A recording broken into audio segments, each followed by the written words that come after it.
Hello student, जय हिंद, वंदे मातरम, जय श्री महाकाल। आप सभी का स्वागत है हमारे यूट्यूब चैनल स्टडी ब्रह्मास्त्र में। आज हम सामाजिक विज्ञान में अर्थशास्त्र का लास्ट चैप्टर पढ़ेंगे, चैप्टर 5। इसका नाम है उपभोक्ता अधिकार। उपभोक्ता के क्या क्या अधिकार हैं? कंज्यूमर राइट्स माने आपके कौन कौन से अधिकार हैं। आप कोई भी वस्तु खरीदते हैं, उसमें आपको कोई समस्या दिखती है, माने एक्सपायर है या कोई आपके साथ में ठगी कर रहा है, तो उसके लिए आपको सरकार ने क्या क्या अधिकार दिए हुए हैं, इसके बारे में आपके इस चैप्टर में दिया हुआ है। तो सबसे पहले नोट डाल के कुछ क्वेश्चन लिखें जो वस्तुनिष्ठ प्रश्नों की दृष्टि से मुश्त हैं। तो पहले नोट डाल के क्वेश्चन लिखें, माने क्वेश्चन और आंसर वही है, नोट डाल के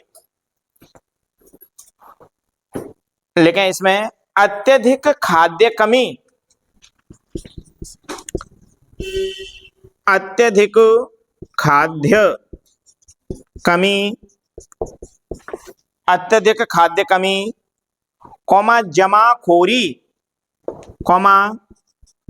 जमाखोरी, काला बाजारी, काला बाजारी, काला बाजारी, खाद्य पदार्थों, खाद्य पदार्थों और खाद्य तेल में मिलावट, और खाद्य तेल में मिलावट, खाद्य तेल में मिलावट की वजह से, मिलावट की वजह से 1960 के दशक में 1960 के दशक में 1960 के दशक में व्यवस्थित रूप में 1960 के दशक में व्यवस्थित रूप में उपभोक्ता आंदोलन का उदय हुआ। व्यवस्थित रूप में उपभोक्ता आंदोलन का उदय हुआ।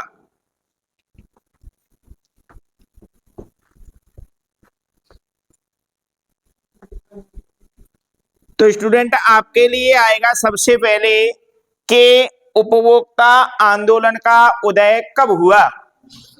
तो 1960 में उपभोक्ता आंदोलन का उदय हुआ। ये आंदोलन क्यों हुआ था कि लोग क्या कर रहे थे कि जमाखोरी कर रहे थे, माने खाने वाली जो पदार्थ थे उसकी क्या आ रही थी, कमी आ रही थी। खाने वाले पदार्थ पूर्ति नहीं हो पा रहे थे लोगों के लिए, इसलिए 1960 में जमाखोरी माने लोग क्या कर रहे थे, खाद्य पदार्थों को एक ही स्थान माने लोग अपने पास वैसे ही एकत्रित करके रख रहे थे, जिससे लोगों के पास उनकी कमी आ गई तो फिर उसको अधिक रेटों में बेचने लगे। तो इसके लिए एक आंदोलन का प्रारंभ हुआ, काला बाजारी। काला बाजारी माने जैसे अभी काला बाजारी आपको देखने के लिए मिलेगी खाद में, जो रासायनिक खाद आता है, यूरिया DAP आता है कि नहीं, उसमें काला बाजारी हो रही है। गवर्नमेंट से ऊपर से खाद आ रहा है, यहाँ से लोग क्या कर देते हैं, उसको काला बाजारी माने आप बोलते हैं ब्लैक में खाद मिल रहा है, माने चोरी कर लेते हैं उसकी। तो इस काला बाजारी के खिलाफ खाद्य पदार्थों माने जो खाने वाले पदार्थ हैं, खाद्य तेल जो हम सब्जी बनाने वाला जो तेल होता है, इसमें मिलावट की वजह से इसमें लोग क्या करने लगे, मिलावट करने लगे। इस मिलावट की वजह से लोगों ने आंदोलन किया 1960 के दशक में। फिर क्या हुआ, एक कानून बना, वो अगले पॉइंट में लिखेंगे।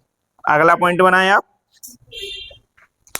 उपभोक्ता आंदोलन के परिणाम स्वरूप, उपभोक्ता आंदोलन के परिणाम स्वरूप उपभोक्ता आंदोलन के परिणाम स्वरूप, लिख लेंगे परिणाम स्वरूप, उपभोक्ता आंदोलन के परिणाम स्वरूप 1986 में 1986 1986 में भारत सरकार द्वारा 1986 में भारत सरकार द्वारा उपभोक्ता सुरक्षा अधिनियम 1986, भारत सरकार द्वारा उपभोक्ता सुरक्षा अधिनियम 1986, उपभोक्ता सुरक्षा अधिनियम 1986। बेटा इतने को एक चिन्ह में बंद करें जैसे हमने किया है। उपभोक्ता सुरक्षा अधिनियम 1986 बनाया गया। उपभोक्ता सुरक्षा अधिनियम 1986 बनाया गया, जो वर्तमान में कोपरा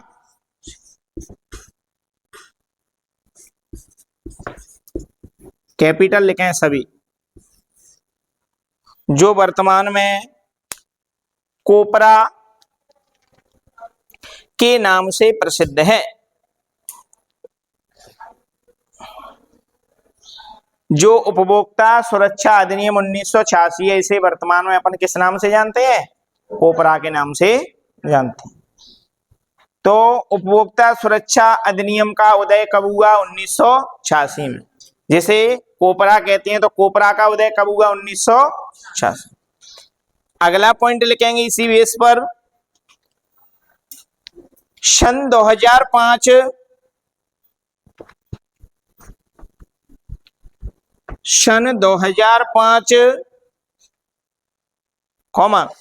अक्टूबर में भारत सरकार ने, माने 2005 का कौन सा महीना है? अक्टूबर का। अक्टूबर में भारत सरकार ने एक कानून लागू किया,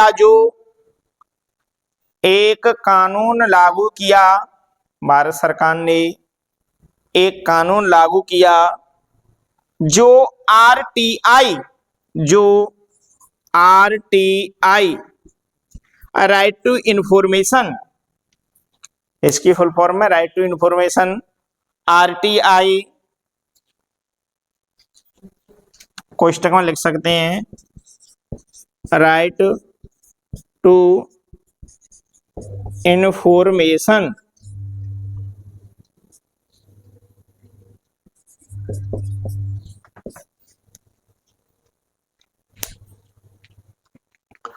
राइट टू इंफॉर्मेशन,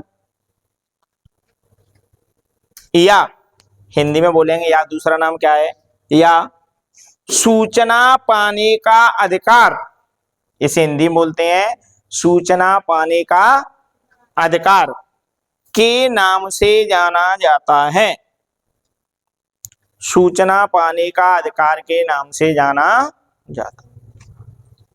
तो बेटा क्या है कि वर्तमान में अभी एक कानून है जो सरकार ने सन 2005 में बनाया था। इस कानून का नाम क्या है? राइट टू इंफॉर्मेशन, आरटीआई 2005, या हिंदी में बोले तो सूचना पाने का अधिकार 2005। इसके आधार पर हम क्या कर सकते हैं? किसी भी व्यक्ति की जानकारी हासिल कर सकते हैं। जैसे आपको किसकी जानकारी हासिल करनी है? किसी की सरकारी नौकरी लगी हुई है या कोई भी अधिकारी है, आप उसकी जानकारी हासिल करना चाहते हैं, इनकी नौकरी उस टाइम पर कैसे लगी थी, तो आरटीआई के तहत उनकी आपकी जानकारी निकलवा सकते हैं। ये उपभोक्ता का अधिकार है, ये हमारा अधिकार है कि हम उसकी जानकारी ले सकते हैं। ये सरकार ने हमें दे करके रखा है। ठीक है, अब कुछ थोड़ा सा एक पॉइंट और रह गया है, वो भी मोस्ट है।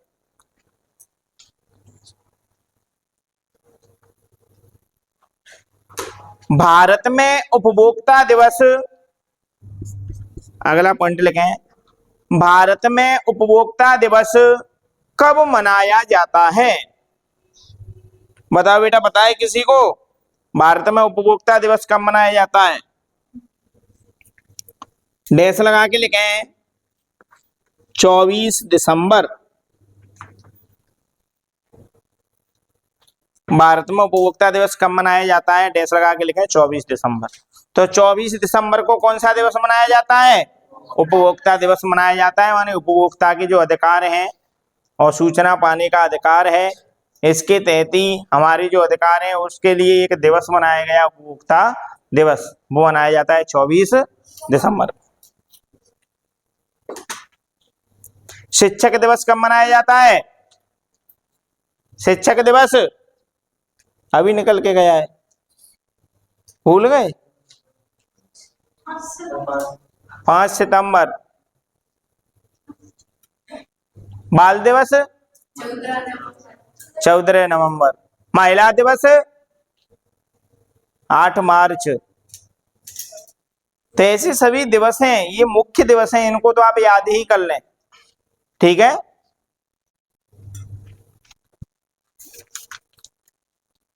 अब क्वेश्चन लिखेंगे आप, उपभोक्ता दलों द्वारा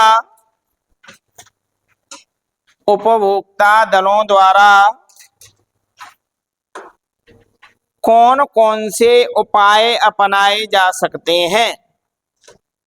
उपभोक्ता दलों द्वारा कौन कौन से उपाय अपनाए जा सकते हैं?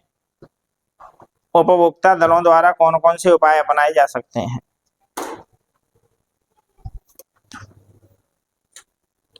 तो बेटा कौन कौन से की जगह आप लिख सकते हैं निम्नलिखित उपाय अपनाए जा सकते हैं।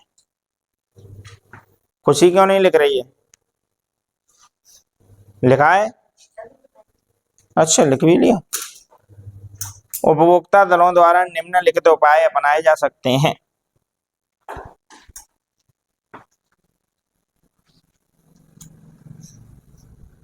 यहां तक लिख पाए सभी? पॉइंट लिखें नंबर 1, उपभोक्ताओं को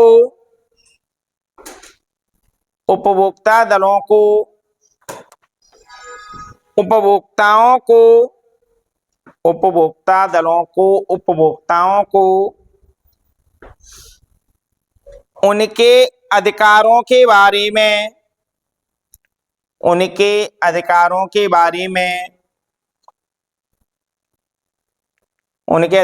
बारे में जानकारी देना चाहिए। उनके अधिकारों के बारे में जानकारी देना चाहिए। पूर्ण विराम लगा के लिखें, उपभोक्ता दलों की प्रति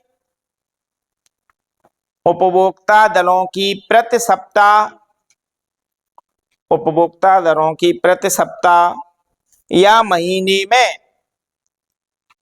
प्रति सप्ताह या महीने में एक दिन बैठक होनी चाहिए। महीने में एक दिन बैठक होनी चाहिए। सेकंड पॉइंट लिखें, उपभोक्ता दलों को राशन की दुकानों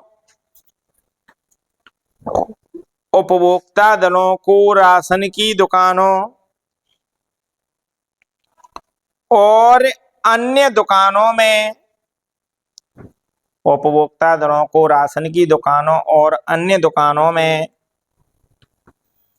होने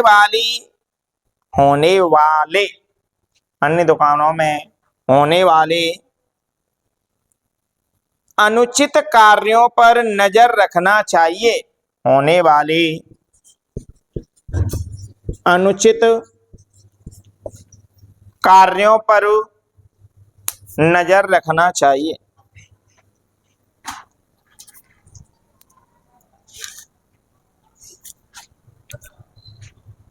तो बेटा आपका क्वेश्चन था कि उपभोक्ता दलों द्वारा कौन कौन से उपाय अपनाए जाने चाहिए। नो, उपभोक्ता के जो दल हैं उनके द्वारा कौन कौन से उपाय अपनाए जाने चाहिए। तो पहला उपाय है कि उपभोक्ता दलों को उपभोक्ताओं को उनके अधिकारों के बारे में बताना चाहिए। माने उपभोक्ताओं के जो दल बने हुए हैं, माने सरकार ने जो लोगों को गठित किया है, उनको क्या करना चाहिए, सभी लोगों को जानकारी प्रदान करनी चाहिए, या तो सप्ताह में या एक महीने में एक बैठक लेनी चाहिए। उपभोक्ता दलों की प्रति सप्ताह या महीने में एक दिन क्या होनी चाहिए, बैठक होनी चाहिए। सेकंड पॉइंट है, उपभोक्ता दलों को राशन की दुकान और अन्य दुकानों में होने वाली अनुचित कार्यों पर नजर रखनी चाहिए। और उपभोक्ता दलों का क्या काम है कि जहां पर हमें राशन मिलता है, राशन तो जान रहे हैं, गवर्नमेंट के द्वारा जो उचित मूल्य की दुकान पर आपको क्या दिया जाता है, गेहूं, चावल, शक्कर जो बांटे जाते हैं ना, वहां पर उपभोक्ता दलों को जाना चाहिए। किसी के साथ हनन तो नहीं हो रहा है किसी के अधिकारों का, तो वहां पर जाकर के जानकारी लेनी चाहिए कि अगर ये जो दुकानदार है उचित मूल्य की दुकान वाला, वो किसी के राशन को देने से इनकार तो नहीं कर रहा है। ठीक है। और उसके बाद अनुचित कार्य, अगर कोई दुकानदार उपभोक्ताओं के साथ में कोई अनुचित कार्य तो नहीं कर रहा है, माने उचित नहीं है, जो अनुचित है, कीमत से अधिक धन अर्जित करना, वो क्या है, अनुचित कार्य। ये आपका भी कार्य, आप उपभोक्ता हो। हम आपके लिए बता देते हैं कि आप कोई भी वस्तु लेते हो, माना कि देखो अभी एक ये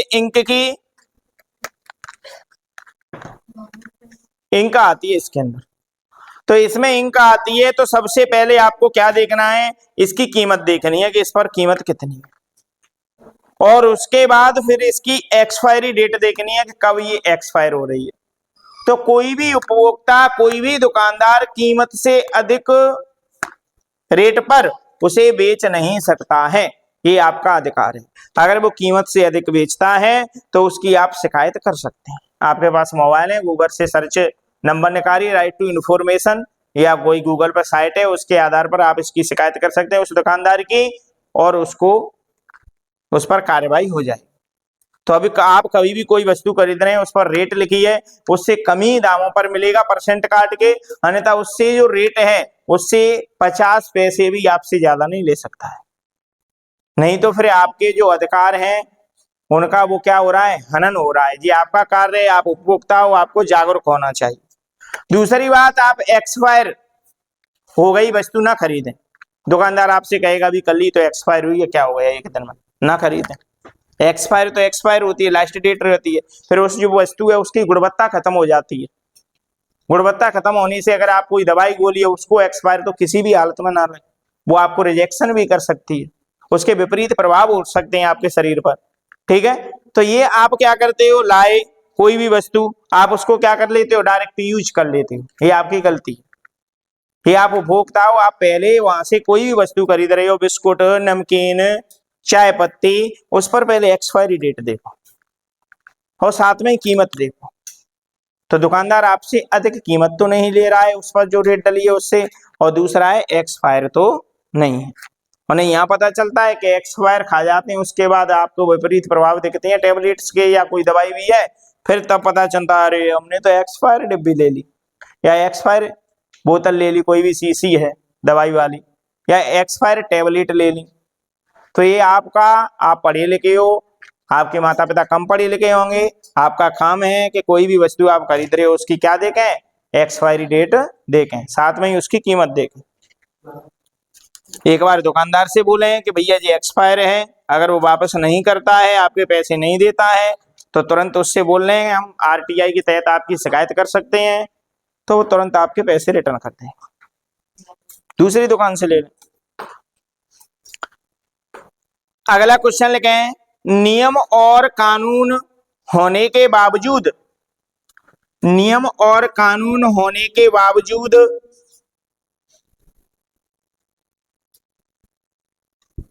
नियम और कानून होने के बावजूद उनका अनुपालन नहीं होता है, क्यों? उनका अनुपालन नहीं होता है, क्यों? नियम और कानून होने के बावजूद उनका अनुपालन नहीं होता है, क्यों? विचार विमर्श कीजिए, विचार विमर्श कीजिए।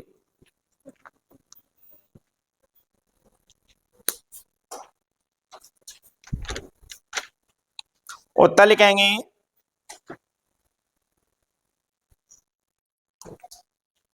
निम्न कारणों से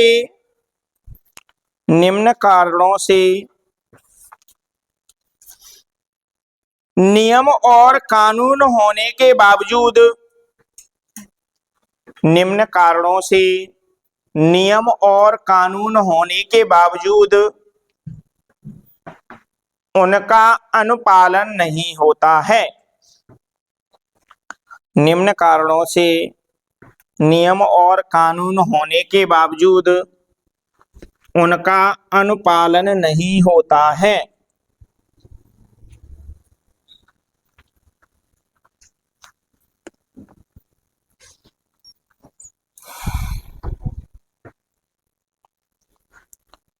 नंबर 1 लिखेंगे आप।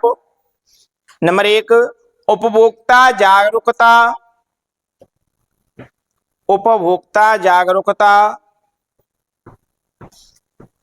न होने के कारण, उपभोक्ता जागरूकता न होने के कारण, पूर्ण विराम लगा के आगे लिखें इसी पॉइंट में, अधिकतम उपभोक्ता, पूर्ण विराम लगा के आगे लिखें, अधिकतम उपभोक्ता भोले भाले होते हैं। अधिकतम उपभोक्ता भोले भाले होते हैं, माने सीधे होते हैं, भोले भाले होते हैं, जो कि विक्रेता के विरुद्ध, जो कि विक्रेता के विरुद्ध शिकायत करना नहीं चाहते हैं। जो कि विक्रेता के विरुद्ध शिकायत करना नहीं चाहते। सेकंड पॉइंट लिखें,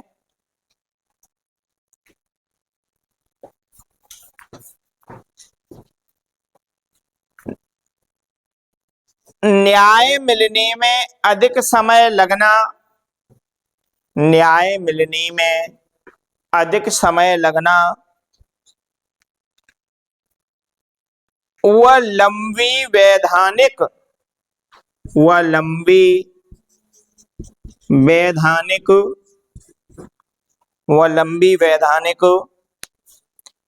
प्रक्रिया के कारण, लंबी वैधानिक प्रक्रिया के कारण उपभोक्ता को समस्या होना, लंबी वैधानिक प्रक्रिया के कारण उपभोक्ता को समस्या होना। तो बेटा समझिए कि नियम और कानून होने के बावजूद उनका अनुपालन नहीं होता है। क्यों? विचार विमर्श कीजिए। माने वर्तमान में आरटीआई बना हुआ है, 2005 से बना हुआ है, लेकिन इसके बावजूद उसका अनुपालन क्यों नहीं हो पा रहा है, लोग उसका पालन क्यों नहीं कर रहे हैं? तो सबसे पहले बड़ी समस्या है कि उपभोक्ता जागरूकता न होने के कारण हम में से अधिकतम लोगों को इसके बारे में पता ही नहीं। अगर अपन लोकल क्षेत्र में चले जाएं, ग्रामीण क्षेत्र में, तो 99% लोगों को पता ही नहीं है, क्योंकि उनको किसी ने बताया ही नहीं है। अभी आपके तो चैप्टर में ये आया, इसलिए आप इसको पढ़ रहे हैं, नहीं इसके बाद आपको कहीं से इसकी इंफॉर्मेशन ही नहीं दी गई थी। तो सबसे बड़ी बात यह है कि उपभोक्ताओं को इसके बारे में क्या नहीं है, जानकारी नहीं। आगे वाली बात यह है कि अधिकतम उपभोक्ता भोले भाले होते हैं। माने कुछ लोग कैसे होते हैं, सीधे बहुत होते हैं, इसलिए वो विक्रेता हमारे दुकानदार के खिलाफ शिकायत करना नहीं चाहते। क्योंकि तुम्हें पता है किसी दुकानदार की शिकायत करोगे फिर आपको अरे यार फालतू के चक्कर में क्यों पड़ना, भाई अपन इससे नहीं लेते हैं दूसरे से ले लेते हैं, वो दे रहा है देने दो। तो अपन क्या होते हैं, अधिकतम सीधे साधे होते हैं। सबसे बड़ी दुखद बात यह है कि न्याय मिलने में अधिक समय लगता है। अगर आपने शिकायत भी कर रखी है तो पता चले कि 2 साल बीत गए, अभी तक शिकायत का ही समाधान नहीं हुआ है। तो इसलिए व्यक्ति शिकायत ही करना नहीं चाहते, कुछ होता ही नहीं। ठीक है, और वह लंबी वैधानिक प्रक्रिया के कारण उपभोक्ता को समस्या, माने ये जो वैधानिक प्रक्रिया है इसके जो नियम कायदे हैं वो बहुत लंबे समय तक चलते रहते हैं, तब समस्या का समाधान होता है। तो इसलिए व्यक्ति इसके चक्कर में पड़ना नहीं चाहता है। नियम अगर कोई बना हुआ है तो गवर्नमेंट को ये चाहिए कि उसमें तुरंत कार्रवाई हो, चाहे दोषी कोई भी है। लेकिन होता यह है कि वकील तारीख पर तारीख, फिर कोई समस्या का समाधान ही नहीं हो पाता है, बड़ी लंबी खिंचती चली जाती, इसलिए व्यक्ति शिकायत ही करना, चलो छोड़ो फालतू के रट्टों में कौन पड़ना। तो इसलिए, और दूसरी बात यह है कि हमें इसके बारे में जानकारी नहीं है। अगर गवर्नमेंट अपना धरातल पर कार्य करे कि तुरंत शिकायत मिले, तुरंत दुकानदार के खिलाफ कार्रवाई, तो फिर अगले जो दुकानदार आस पड़ोसी होंगे वो तुरंत सुधर जाएंगे। अब उन्हें पता है शिकायत कर देगा क्या होगा, 2-3 साल में हो पाएगा, तब तक तो अपन देख लेंगे। तो ये एक अपनी वैधानिक प्रक्रिया है, वो बहुत धीमी प्रक्रिया है जो नियम कायदों की, इसमें तुरंत कार्य नहीं होता है। अगला क्वेश्चन लिखेंगे, उपभोक्ता संरक्षण परिषद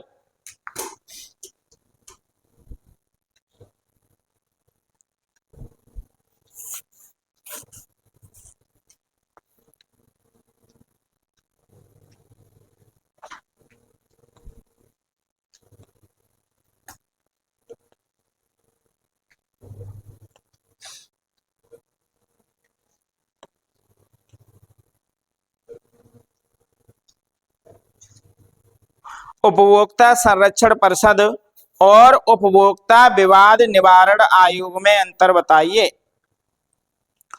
उपभोक्ता संरक्षण परिषद और उपभोक्ता विवाद निवारण आयोग में अंतर बताइए।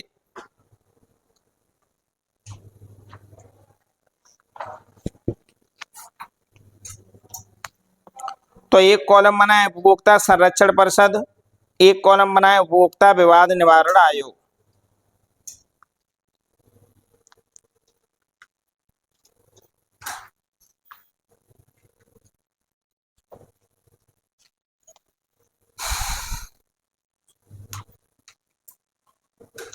एक में आपका उपभोक्ता संरक्षण परिषद है, एक में उपभोक्ता विवाद निवारण आयोग।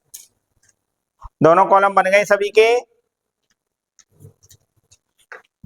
नंबर 1 लिखें उपभोक्ता संरक्षण परिषद में, उपभोक्ता संरक्षण परिषद उपभोक्ता संरक्षण परिषद एक सामाजिक संगठन है। उपभोक्ता संरक्षण परिषद एक सामाजिक संगठन है जो उपभोक्ताओं के हितों की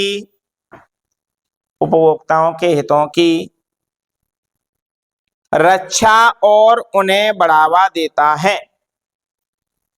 उपभोक्ताओं के हितों की रक्षा और उन्हें बढ़ावा देता है,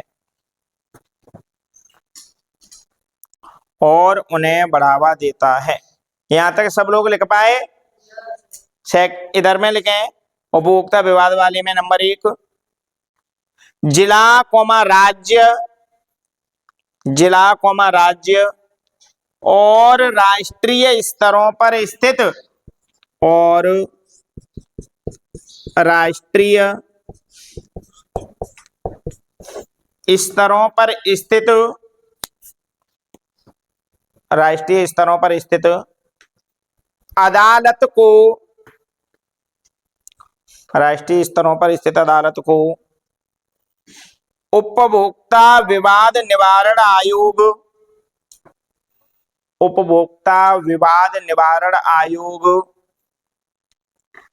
कहते हैं। उपभोक्ता विवाद निवारण आयोग कहते हैं। यह एक कानूनी संगठन है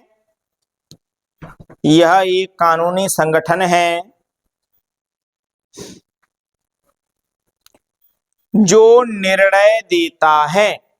यह एक कानूनी संगठन है जो निर्णय देता है। पूर्ण विराम लगाएं। सेकंड पॉइंट लगाएं। सेकंड पॉइंट में लिखें इसका कार्य व्यापारियों, इसका कार्य व्यापारियों कौमा उत्पादकों, व्यापारियों कौमा उत्पादकों और वितरकों की, और वितरकों की व्यापार संबंधित क्रियाओं पर, वितरकों की व्यापार संबंधित क्रियाओं पर नियंत्रण करना है, व्यापार संबंधित क्रियाओं पर नियंत्रण करना है। इधर में लिखें सेकंड पॉइंट उपभोक्ता वाले में, उपभोक्ता विवाद निवारण में, इसका कार्य उपभोक्ताओं को, इसका कार्य उपभोक्ताओं को न्याय देना है, इसका कार्य उपभोक्ताओं को न्याय देना है और दोषी व्यापारी, और दोषी व्यापारी कोना देशी व्यापारी कोमा विक्रेताओं व वितरक को, दोषी व्यापारी कोमा विक्रेताओं व वितरक को सजा देना है या कार्रवाई करना है।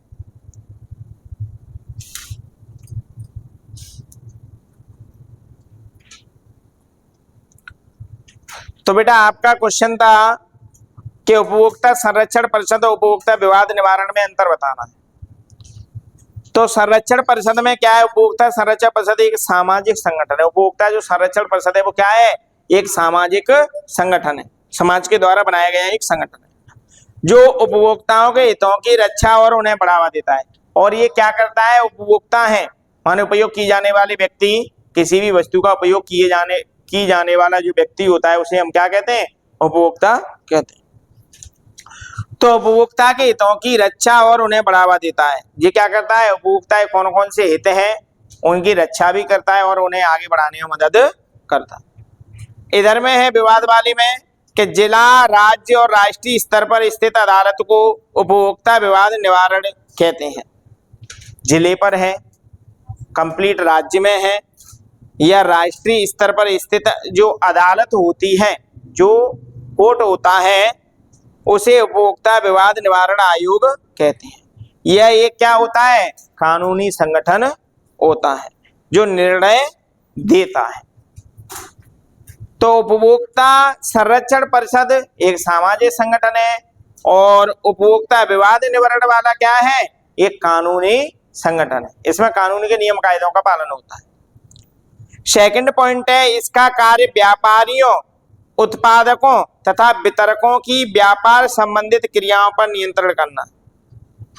उपभोक्ता संरक्षण परिषद का कार्य क्या है कि व्यापारियों कोमा उत्पादकों माने व्यापार करने वाले व्यक्ति, उत्पादकों माने वस्तु को उत्पादन करने वाले व्यक्ति, और वितरकों माने उसे वितरण करने वाले। जैसे उचित मूल्य की दुकान पर खाद्यान्न क्या किया जाता है?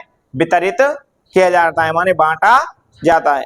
तो वितरक बोलेंगे उसे बांटने वाला व्यक्ति। वितरकों की व्यापार संबंधित क्रियाओं पर क्या करता है? नियंत्रण करता है कि अभी ये कहीं घोटाला तो नहीं कर रहे हैं। इधर में इसका कार्य उपभोक्ताओं को न्याय देना। अदालत का क्या काम होता है? कोर्ट का उपभोक्ताओं के साथ में क्या करना? न्याय करना, न्याय देना और दोषी व्यापारी या विक्रेता व वितरक को क्या सुनाना है? सजा सुनाना। अगला क्वेश्चन लिखें यदि मानकीकरण, यदि मानकीकरण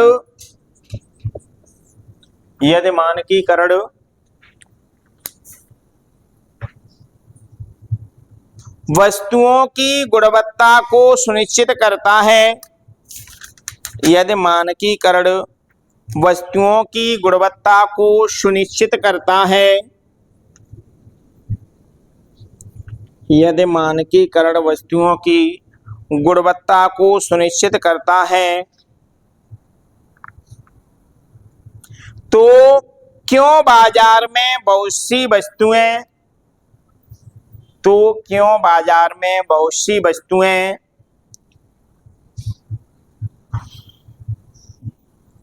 वस्तुएं बिना ISI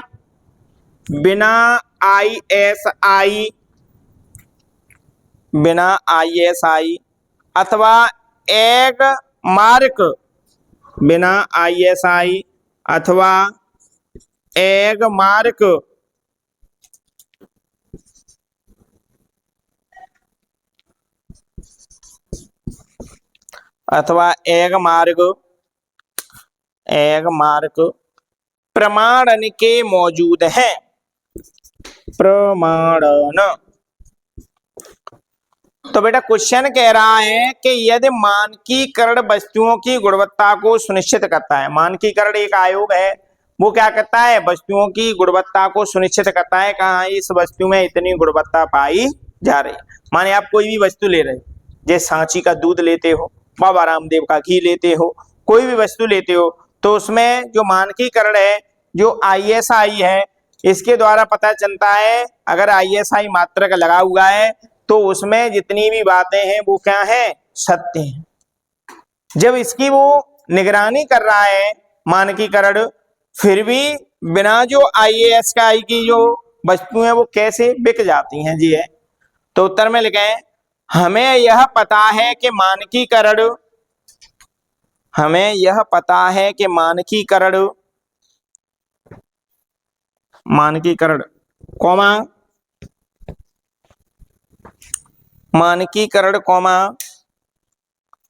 वस्तुओं की गुणवत्ता को सुनिश्चित करता है।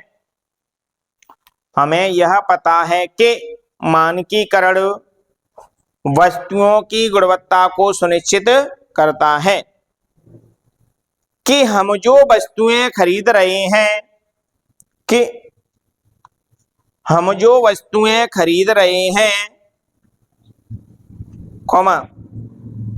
वह एकदम सुरक्षित, हम जो वस्तुएं खरीद रहे हैं वह एकदम सुरक्षित और सही है।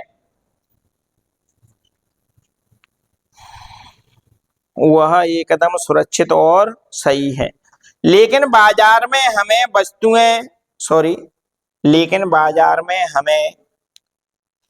बहुत सी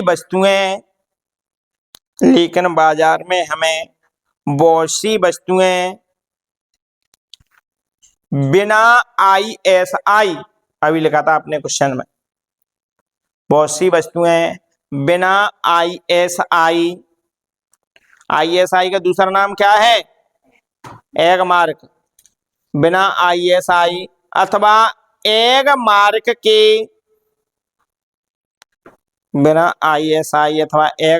के कम कीमत पर मिल जाती हैं।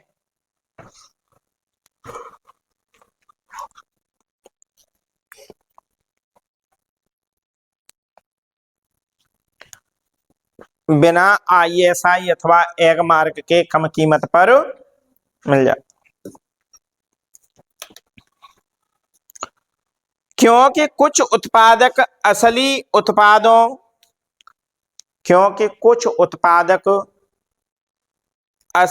उत्पादों के नकली उत्पाद बनाकर, क्योंकि कुछ उत्पादक असली उत्पादों के नकली उत्पाद बनाकर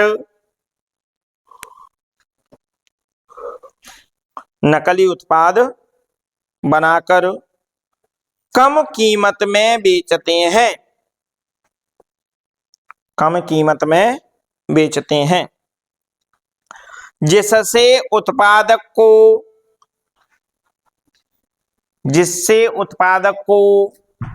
अधिक लाभ होता है।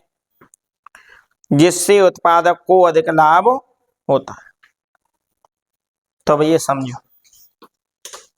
आपका क्वेश्चन था यदि मानकीकरण वस्तुओं की गुणवत्ता को सुनिश्चित करता है तो हमें क्यों बाजार में वैसी वस्तुएं बिना ISI अथवा एक मार्क के मिल जाती? तो उत्तर था आपका कि हमें यह पता है कि मानकीकरण वस्तुओं की गुणवत्ता को क्या करता है, सुनिश्चित करता है। अगर किसी भी कंपनी का एक मार्क लगा हुआ है या ISI लगा हुआ है तो वो क्या करता है, कंपनी की गुणवत्ता को सुनिश्चित करता है। ठीक है, अनेक चीजों पर आपको दिखेंगे ISI।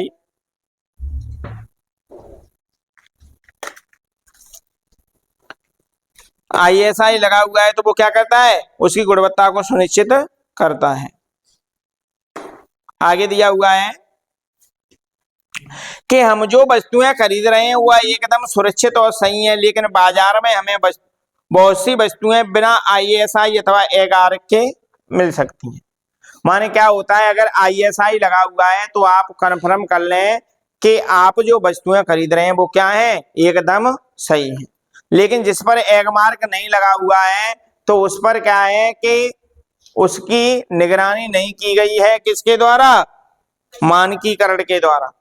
मानक नहीं किया गया है तो उसकी जांच नहीं की गई है, इसलिए वो वस्तु हमें कम कीमत पर मिल जाती है, लेकिन उसमें गुणवत्ता नहीं रहती। उस वस्तु में कम कीमत में बेचते हैं जिससे उत्पादक को ज्यादा लाभ होता है।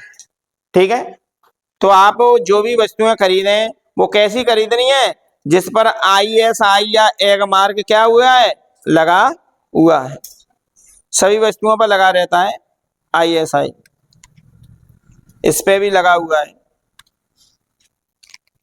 छोटे छोटे शब्दों में लगा है। देखना आपको दिखेगा ऐसा लोगो ISI का या एग मार्क क्या रहेगा, कोई भी वस्तु देख लेना उस पर। ठीक है, तो वो क्या है, आपकी ओरिजिनल है।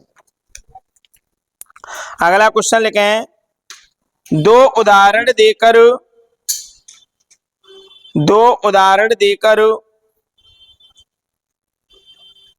उपभोक्ता जागरूकता की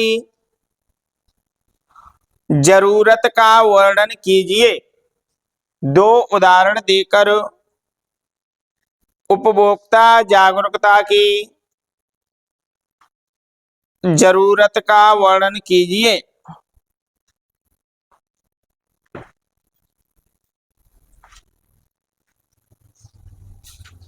देखो ये लगा हुआ है इसमें कैमलिन में, नीचे ISI मात्रक बना हुआ है इसका। ऐसे क्या है, होता है समय बना रहता है सभी वस्तुओं पर। ठीक है, तो अगर ये ISI बना हुआ है तो इसकी गुणवत्ता जांच की गई है कि इसमें ये गुणवत्ता है या नहीं है। अगर उस पर ISI मात्रक नहीं लगा हुआ है तो उसमें क्या है, गुणवत्ता का उसका पता नहीं है। हर चीज पर लगा हुआ है ISI, बिना ISI की कोई भी वस्तु हो नहीं सकती है। इस पे भी छोटे छोटे में लगा हुआ है, देखना आप घर पे आप जो वस्तुएं खरीद रहे हैं उस पर सब में लगा रहता है ISI मात्रा।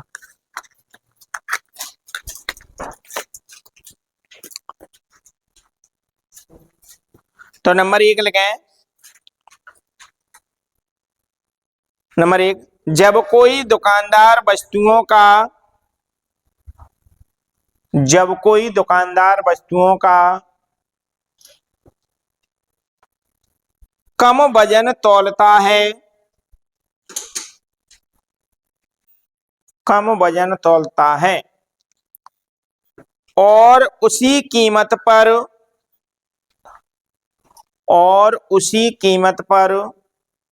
उसे बेचता है, और उसी कीमत पर उसे बेचता है। सेकंड पॉइंट लगाएं, उपभोक्ता को खराब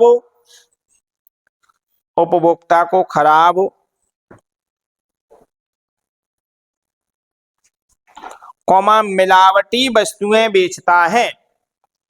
उपभोक्ता को खराब मिलावटी वस्तुएं बेचता है।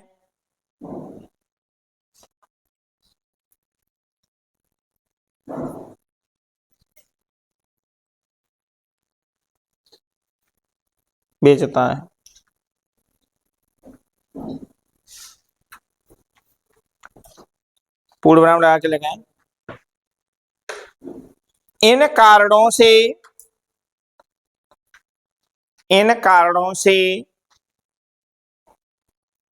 उपभोक्ता जागरूकता अत्यंत आवश्यक है।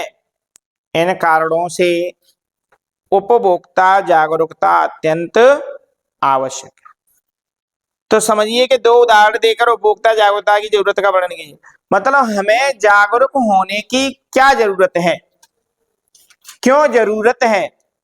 तो पहली जरूरत तो ये है कि कोई भी दुकानदार आपको कोई वस्तु खरीद रहे हो आप, उसका वो क्या दे रहा है, कम वजन दे रहा है। तो हमें क्या होना चाहिए, जागरूक होना चाहिए।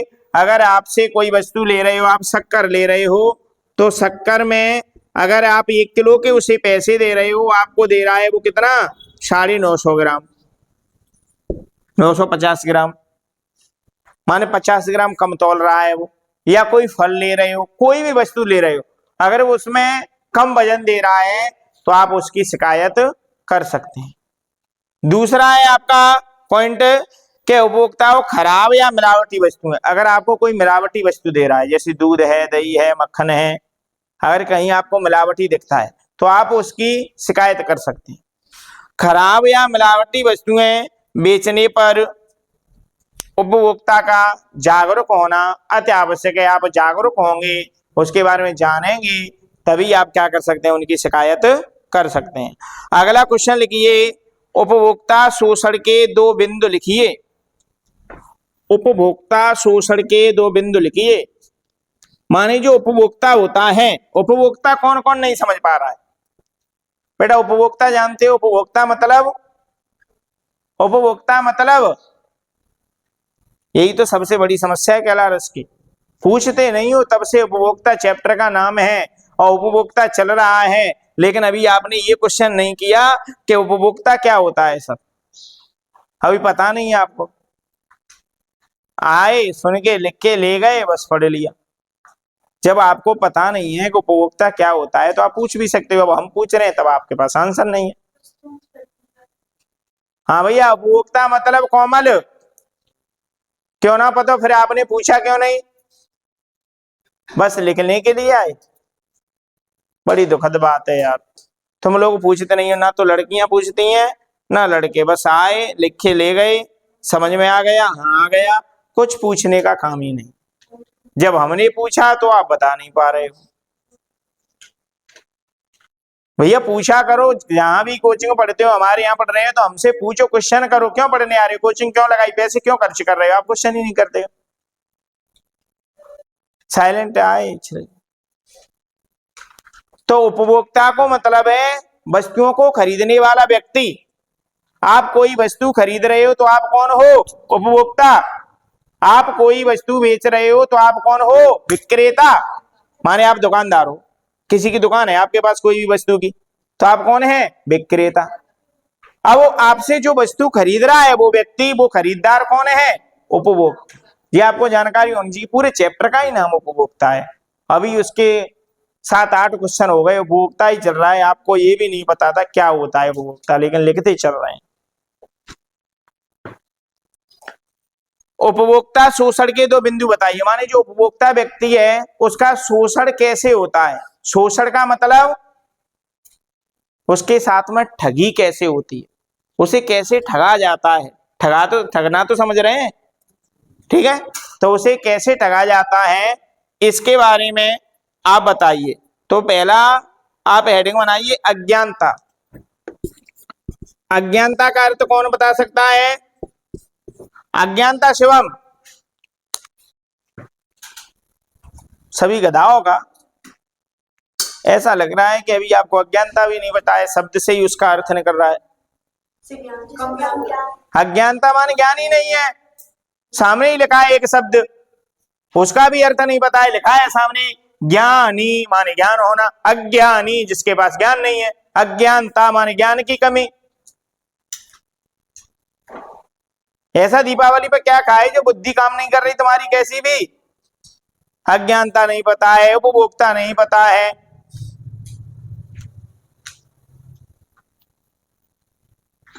अज्ञानता में लिखें, अधिकतम उपभोक्ताओं को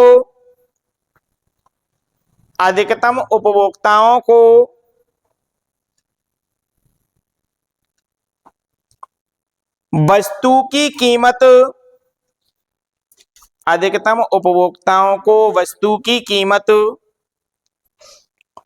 कौमा गुणवत्ता, कीमत कौमा गुणवत्ता, कौमा उससे संबंधित, कौमा उससे संबंधित सेवा, उससे संबंधित सेवा आदि के बारे में जानकारी, आदि के बारे में जानकारी नहीं होती है, आदि के बारे में जानकारी नहीं होती है,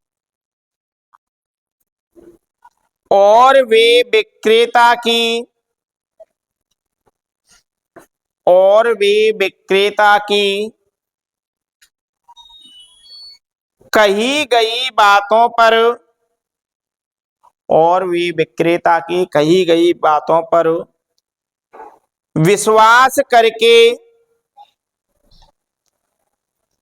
विश्वास करके वस्तु खरीद लेते हैं, विश्वास करके वस्तु खरीद लेते हैं और फंस जाते हैं, वस्तु खरीद लेते हैं और फंस जाते हैं।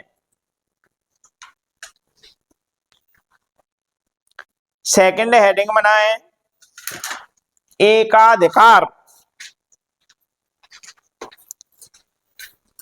एकाधिकार में लिखें, एकाधिकार की स्थिति में, एकाधिकार की स्थिति में उत्पादक कीमतों और, एकाधिकार की स्थिति में उत्पादक कीमतों और वस्तु की गुणवत्ता, कीमतों और वस्तु की गुणवत्ता और उपलब्धता के संबंध में, गुणवत्ता और उपलब्धता के संबंध में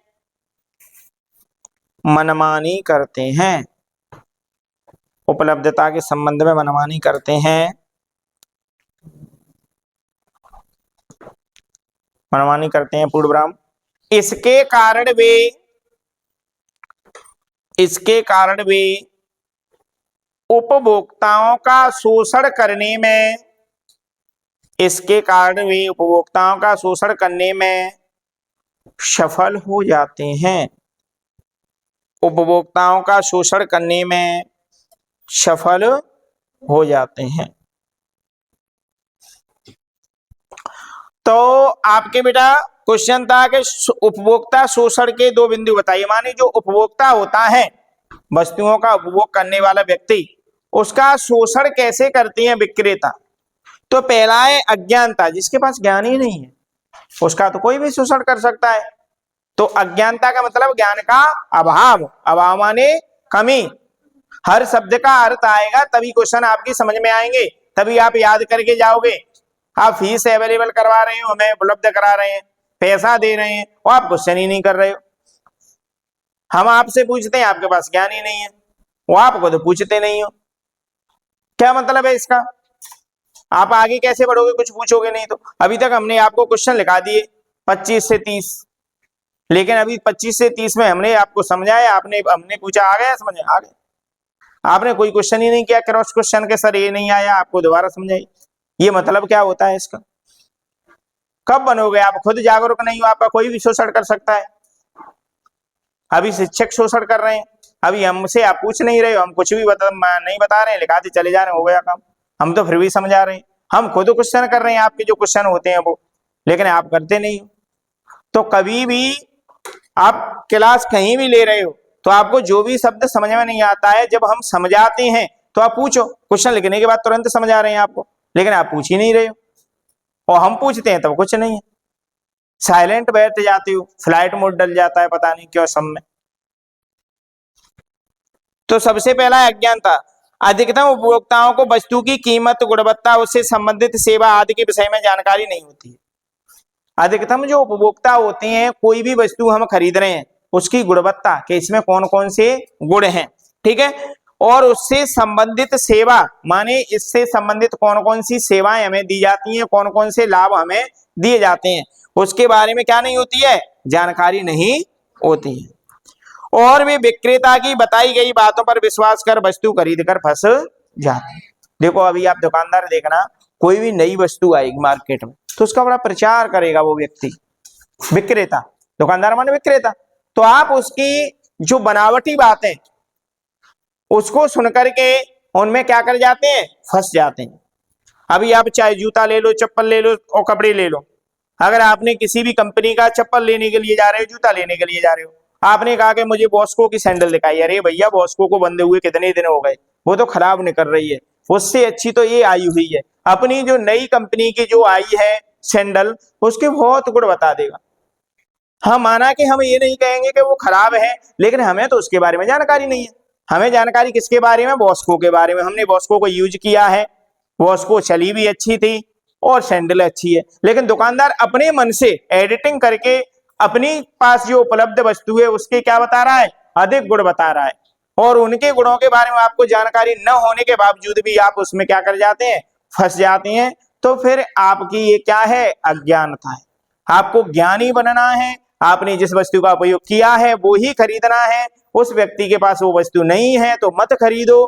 कोई आपका रिश्तेदार नहीं है, आपसे वो पैसे ले रहा है, चाहे तो वो रिश्तेदार की ही दुकान क्यों ना हो, पैसे ले रहा है, अगर आपको फ्री में दे रहा है तो आप गुण मत देखिए, अगर आपसे वो पैसे ले रहा है तो आप बिना गुण देके किसी से भी सामान न खरीदें। आपने जिस वस्तु को यूज किया है वो ही खरीदें। अधिकतम आजकल के दुकानदार ये बोल देते हैं आपसे, ये तो कंपनी ने बंद ही कर दिया, ऐसा कुछ नहीं। उसके पास वो वस्तु अवेलेबल उपलब्ध नहीं होगी तो वो उसका मना कर देते हैं, भैया ये तो बंद हो गई, कितने टाइम हो गए, ऐसी चीजें बंद थोड़ी होती। सेकंड पॉइंट था आपका एकाधिकार। एकाधिकार का मतलब एक ही व्यक्ति का अधिकार होना। तो इसमें आपका एकाधिकार की स्थिति में उत्पादक कीमतों और वस्तुओं की गुणवत्ता तथा उपलब्धता के संबंध में मनमानी करता है। जी आपको हमने कल भी बताया था कि अगर कोई भी व्यक्ति है, बहुराष्ट्रीय कंपनियां अधिकतम क्या कर लेती है, उस वस्तु पर एकाधिकार कर लेती है, माने कच्चे माल को पूरा खरीद लेती है। ये बताया था कल हमने, आपको नहीं बताया? वो कच्चे माल को पूरा खरीद लेती हैं तो फिर वो ही उस वस्तु का निर्माण कर पाएंगे। तो एकाधिकार होने से उसकी गुणवत्ता में और कीमतों, गुणवत्ता में कमी और कीमतों को वो क्या कर देती हैं, बढ़ा देती हैं। तो इसीलिए किसी भी वस्तु पर अगर एकाधिकार होता है तो उपभोक्ता क्या हो जाता है, शोषण हो जाता है। आपके गांव में साधारण सा उदाहरण, अगर एक ही दुकान है किराने की तो वो तो अपनी मनमानी रेट में क्या देगा, आपको वस्तु बेचेगा। लेकिन आप जागरूक होंगे तो आपको नहीं बेचने देंगे उसको, आप बोलेंगे मैं आपकी शिकायत कर सकता हूं, ये वस्तु इतने की आती है, इतने में ही देनी पड़ेगी। अगर आप जागरूक नहीं है, भैया दे रहा है उतने में खरीद लो, नहीं तो अभी दूरी से लानी पड़ेगी। एक क्वेश्चन और लिख लो, छोटा सा ही है। अपने क्षेत्र के बाजार में जाने पर, अपने क्षेत्र के बाजार में जाने पर उपभोक्ता के रूप में, उपभोक्ता के रूप में अपने दो कर्तव्यों का वर्णन कीजिए। उपभोक्ता के रूप में अपने दो कर्तव्यों का वर्णन कीजिए। अपने दो कर्तव्यों का वर्णन कीजिए। लिख पाए यहां तक सभी? पहला पॉइंट लिखें, उपभोक्ता के रूप में हमारा यह कर्तव्य है, उपभोक्ता के रूप में हमारा यह कर्तव्य है कि बाजार से सामान खरीदते समय, उपभोक्ता के रूप में हमारा यह कर्तव्य है कि बाजार से सामान खरीदते समय उसकी गुणवत्ता अवश्य देखें। बाजार से सामान खरीदते समय उसकी गुणवत्ता अवश्य देखें और गारंटी लेना न भूलें, और गारंटी लेना न भूलें। गारंटी यहां तक लिख पाए सभी? पूर्ण विराम लगा के सेकंड पॉइंट लिखें, गारंटी लेना ना भूलें।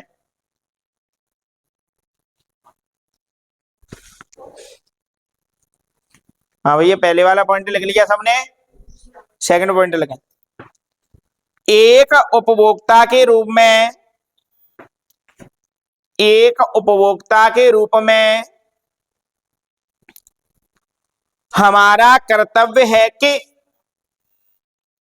एक उपभोक्ता के रूप में हमारा कर्तव्य है कि जब कोई उत्पादक, हमारा कर्तव्य है कि जब कोई उत्पादक, व्यापारी या दुकानदार, उत्पादक, व्यापारी या दुकानदार किसी भी प्रकार से ठगने की कोशिश करे तो, ठगने की कोशिश करे तो, ठगने की कोशिश करें तो, करें, यहां बिंदी लगानी है आपको, ठगने की कोशिश करें तो हमें उपभोक्ता अदालत में शिकायत करनी चाहिए। हमें उपभोक्ता अदालत में शिकायत करनी चाहिए। तो बेटा समझें कि अपनी क्षेत्र के बाजार में जाने पर उपभोक्ता के रूप में अपने दो कर्तव्य बताइए। आप अपने क्षेत्र के बाजार में गए, आपके दो कर्तव्य कौन से हैं? तो पहला कर्तव्य हमारा उपभोक्ता के रूप में, हमारा कर्तव्य है कि बाजार से सामान खरीदते समय उसकी गुणवत्ता अवश्य देखें। कोई भी वस्तु आप खरीद रहे हो बाजार से, तो उसकी क्या देखनी है आपको? गुणवत्ता, कि उसमें जितने दुकानदार गुण बता रहे हैं उतने उसमें गुण हैं या नहीं। फिर उदाहरण के लिए उसने आपको गुण बता भी दिए तो उसकी गारंटी आप कागज पर लिखवा कर लें। अगर ऑनलाइन व्यवस्था है तो मशीन से या लैपटॉप से टाइप करवा करके लें कि आप जो गारंटी दे रहे हो वो गारंटी आप हमें लिख के दीजिए, क्योंकि मुंह की हुई बात को लोग क्या है, पलट जाते हैं।